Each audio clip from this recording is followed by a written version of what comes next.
నదీ జలాలు ప్రాజెక్టుల అంశంపై రేపు ఢిల్లీలో ఇరు రాష్ట్రాల సీఎంల భేటీ జరగనున్న తరుణంలో తెలంగాణ ప్రభుత్వం కీలక నిర్ణయం తీసుకుంది. పనకచర్లపై ఏపీతో చర్చలు జరపబోమని స్పష్టం చేసింది. ఈ అంశంపై కేంద్రానికి తెలంగాణ ప్రభుత్వం లేఖ కూడా రాసింది. ఈ అంశంపైనే చర్చించాలని కేంద్రానికి ఏపీ ప్రభుత్వం సింగిల్ ఎజెండా సమర్పించిన నేపథ్యంలో తెలంగాణ ప్రభుత్వం కీలక నిర్ణయం తీసుకుంది. కృష్ణా గోదావరి జలాలు సహా అనేక అంశాలపై చర్చించేలా ఎజెండాను పంపిన తెలంగాణ సర్కార్ ఈ భేటీలో బనకచర్లపై చర్చించాల్సిన అవసరం లేదు అంటూ పేర్కొంది. ఇక బనకచర్ల అంశంపై ఏపీతో చర్చించేందుకు ససేమిరా అంటోంది తెలంగాణ ప్రభుత్వం. ఇదే విషయాన్ని కేంద్రానికి లేఖ ద్వారా స్పష్టం చేసింది. ఏపీ ఇచ్చిన బనకచర్ల ఎజెండాపై అభ్యంతరం వ్యక్తం చేస్తూ ఇవాళ ఉదయాన్నే కేంద్రానికి మరో లేఖ రాసింది తెలంగాణ ప్రభుత్వం. రేపటి సమావేశంలో బనకచర్లపై చర్చించాల్సిన అవసరం లేదు అంటూ పేర్కొంది. ఇక రేపటి సమావేశంలో కృష్ణాపై పెండింగ్ లో ఉన్న ప్రాజెక్టులకు అనుమతులు, నీటి కేటాయింపులు సహా అనేక అంశాలపై చర్చించాలని ఎజెండాను పంపింది తెలంగాణ ప్రభుత్వం. ఏపీ మాత్రం బనకచర్లపై చర్చించాలని సింగిల్ ఎజెండా ఇచ్చింది. ఏపీ ప్రతిపాదనపై అభ్యంతరం వ్యక్తం చేస్తున్న తెలంగాణ దీనిపై కేంద్రానికి మరో లేఖ కూడా రాసింది. జీఆర్ఎంపీ, సిడబ్ల్యూసీ, ఈఎన్సీ బనకచర్లపై తీవ్ర అభ్యంతరాలు తెలిపాయని, ఇప్పటి వరకు బనకచర్లకు ఎలాంటి అనుమతులు లేవంటూ ఆ లేఖలో ప్రస్తావించింది. చట్టాలను, ట్రిబ్యునల్ తీర్పులన్నీ ఉల్లంఘించే బనకచర్ల ప్రాజెక్టుపై చర్చించాల్సిన అవసరం లేదని పేర్కొంది. గోదావరి బనకచర్ల లింక్ ప్రాజెక్టుపై చర్చించడం అనుచితమని, ఇలాంటి చర్యలు కేంద్ర ప్రభుత్వ నియంత్రణ సంస్థల విశ్వసనీయతను దెబ్బతీస్తాయని ఆ లేఖలో ప్రస్తావించింది. మరోవైపు బనకచర్లపై ఏపీ వాదన మరోలా ఉంది. గోదావరి వరద జలాల వినియోగం కోసమే బనకచర్ల ప్రాజెక్టు ప్రతిపాదన తెరపైకి తెచ్చినట్లు చెప్తోంది ఏపీ.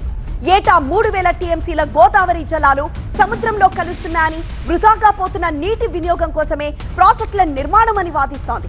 వృధాగా పోయే నీటిని తెలంగాణ వాడుకున్నా అభ్యంతరం లేదంటోంది.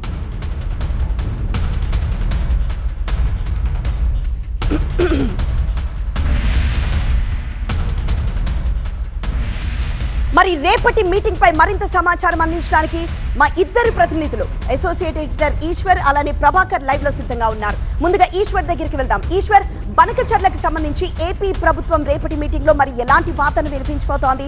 ఇటు తెలంగాణ మాత్రం బనకచర్ల అన్న టాపికే లేవనెత్తే ప్రసక్తే లేదు అంటూ గట్టిగా వాదిస్తోంది.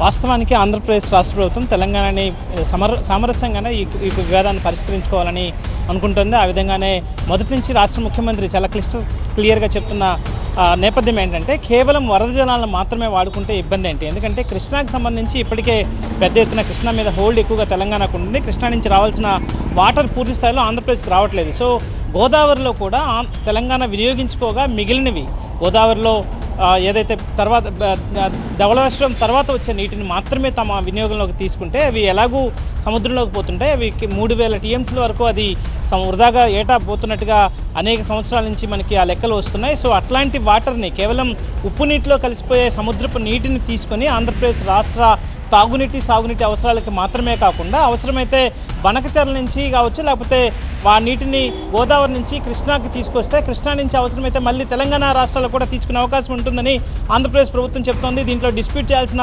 అవసరమే లేదు. దీనికి సంబంధించి మేము ఎట్లాంటి మీకు ఇబ్బంది కలగకుండా ఉండడానికి అవసరమైన ఎలాంటి హామీలు ఇవ్వడానికైనా, ఎలాంటి ఒప్పందాలు కుదుర్చుకోవడానికైనా మేము సిద్ధమని చెప్తూ ప్రయత్నం ఖచ్చితంగా చేస్తోంది.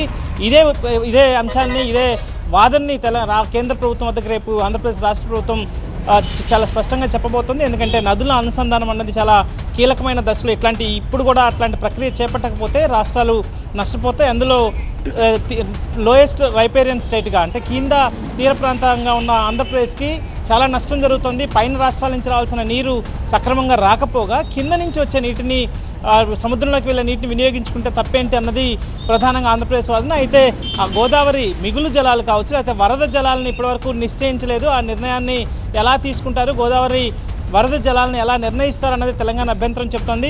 ఆ విషయాన్ని కూడా ఇప్పుడు ఆంధ్రప్రదేశ్ ప్రభుత్వం ఈరోజు రేపు కేంద్రానికి ఇచ్చే నివేదికలో కావచ్చు, కేంద్రానికి ఇచ్చే ప్రెజెంటేషన్లో వరద జలాలు ప్రతి ఏటా ఎంత సముద్రంలోకి వేస్ట్గా వెళ్తుంది, ఎట్లా వస్తున్నాయి, ఎక్కడి నుంచి గోదావరి నిరంతరం ప్రవహిస్తున్న గోదావరిలో అనేక ప్రాంతాల నుంచి వస్తున్న ఉపనదులతో కలవడం ద్వారా వచ్చే వరద నీరు 3000 టీఎంసీల వరకు కావచ్చు, అయితే కనీసం 2000 టీఎంసీల పైన ఎక్కువగా వరదలు సముద్రంలో కలిసిపోతున్నాయి. సో వీటిని వినియోగించుకుంటేనే అభ్యంతరం ఏంటన్నది ప్రధానంగా ఆంధ్రప్రదేశ్ ప్రభుత్వ వాదన. సో దీని మీద రేపు కేంద్రానికి ప్రజెంటేషన్ ఇవ్వబోతున్న నేపథ్యంలో కేంద్రం ఎలా స్పందిస్తుందో చూడాల్సిన నేపథ్యం కనిపిస్తుంది. ఎస్ ఈశ్వరికమ్మ ప్రతినిధి ప్రభాకర్ దగ్గరికి వెళ్దాం.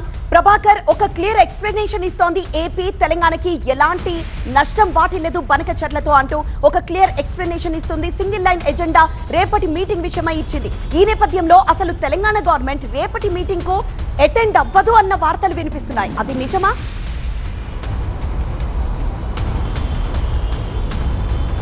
ఎగ్జాక్ట్లీ, తెలంగాణ ప్రభుత్వం చాలా క్లియర్గా ఈ ఒక లేఖనైతే రాసింది. బనకచెర్లపై సింగిల్ ఎజెండాను నిన్న జలశక్తి మంత్రిత్వ శాఖ రాష్ట్ర ప్రభుత్వాలకు లేఖలు రాసింది. మీ ఎజెండాలు ఇవ్వమంటూ తెలంగాణ ప్రభుత్వం చాలా అంశాలను ఎజెండాలో పెట్టి జలశక్తి మంత్రిత్వ శాఖకు పంపించింది. ఈరోజు అపెక్స్ కౌన్సిల్లో రేపు అపెక్స్ కౌన్సిల్లో మాట్లాడిన అంశాలను కూడా పంపించింది. కాకపోతే ఏపీ ప్రభుత్వం మాత్రం కేవలం సింగిల్ ఎజెండాగా బనకచెర్ల అంశాన్ని పంపించడం పైన తెలంగాణ తీవ్ర అభ్యంతరాన్ని వ్యక్తం చేసింది. తెలంగాణ ఓన్లీ బనకచెర్ల మీద మాత్రమే డిస్కస్ చేయడానికైతే ఈ సమావేశానికి రాదు అని కరాఖండిగా ఆ లేఖలో స్పష్టం చేసింది. ఉత్తమ్ కుమార్ రెడ్డి ఈరోజు ఉదయం ఆ లేఖను కేంద్రానికి కూడా పంపారు. సో ఇక్కడ తెలంగాణ ప్రస్తావిస్తుంది ప్రధానంగా 2 అంశాలు. ఒకటి, అసలు బనకచెర్ల అనేది ఇక్కడ టాపికే కాదు. బనకచెర్ల అసలు ఎట్టి పరిస్థితుల్లోనూ ఒప్పుకునే పరిస్థితి లేదు. ఎందుకంటే ఇప్పటికే సిడబ్ల్యూసి అట్లాగే జిఆర్ఎంబి అట్లాగే ఈఏ ఎన్విరాన్మెంటల్ క్లియరెన్స్ కూడా దీనికి రాలేదు. ఈ మూడింటి ద్వారా నిరాకరించబడింది. సో దీన్ని ఎలా మళ్ళీ ఎజెండాలో పెట్టి డిస్కస్ చేయడానికి తెలంగాణ ప్రభుత్వాన్ని అడుగుతారంటూ కూడా ప్రశ్నలు లేవనెత్తింది. దాంతోపాటుగా చాలా అంశాలు తెలంగాణకు సంబంధించి పెండింగ్లో ఉన్నాయి. కృష్ణానదీ జలాల అంశం పెండింగ్లో ఉంది, గోదావరి అంశాలు పెండింగ్లో ఉన్నాయి, చాలా ప్రాజెక్టులు పెండింగ్లో ఉన్నాయి. వాటిని తేల్చకుండా కేవలం బనకచెర్లనే ఎజెండాగా తీసుకుంటే మాత్రం తాము రాము అంటూ స్పష్టం చేసింది. ఇప్పటికే పాలమూరు దిండికి జాతీయ హోదాను కల్పించి ఉంది. మిగతా వరద జలాలకు సంబంధించిన మిగులు జలాలకు సంబంధించిన క్లారిటీ రావాల్సింది. సో ఇవన్నింటినీ వదిలేసి కేవలం బనకచెర్లపై మాత్రమే పట్టుబట్టుకొని కూర్చుంటే మేము చర్చించేది లేదు అంటూ తెలంగాణ ప్రభుత్వం చెప్తుంది. ఇది ఇదివరకే చాలా లేఖలు రాసింది. నిన్న కూడా బనకచెర్లపై ఒక లేఖ రాసింది, మళ్ళీ ఈరోజు కూడా లేఖను రాసింది. ఈ యొక్క కేవలం single point of agenda Banakacherla అంశాన్ని అయితే తీసుకోవాల్సి వస్తే మాత్రం తెలంగాణ ప్రభుత్వం డిస్కస్ చేయడానికి ముందుకు రాదు అంటూ చెప్పేసింది. బనకచెర్లను ఎట్టి పరిస్థితుల్లో కూడా ఆమోదించేది లేదు. ఇప్పటికే